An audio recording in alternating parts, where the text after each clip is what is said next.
મિત્રો, ફિલ્મી જગતમાં શોકના સમાચાર આવ્યા છે।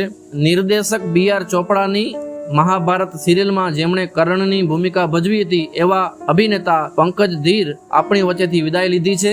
જાણીતા અભિનેતા પંકજ ધીરનું કેન્સરની બીમારીના લીધે 68 વર્ષની ઉંમરે તેમનું અવસાન થયું છે। તેઓ ઘણા સમયથી કેન્સર સામે જજુમી રહ્યા હતા। તેઓની સારવાર મુંબઈ હોસ્પિટલમાં ચાલુ હતી, પણ તેઓ કેન્સર સામે જીતી શક્યા નહીં અને આજે 15 ઓક્ટોબર 2025ના બપોરના તેઓ આ ફાની દુનિયા છોડીને અલવિદા કરી ગયા। મહાભારત સિરિયલમાં અર્જુનની ભૂમિકા ભજવનાર ફિરોઝ ખાન અને પંકજ ધીર વચ્ચે ખૂબ જ સારી એવી મિત્રતા હતી।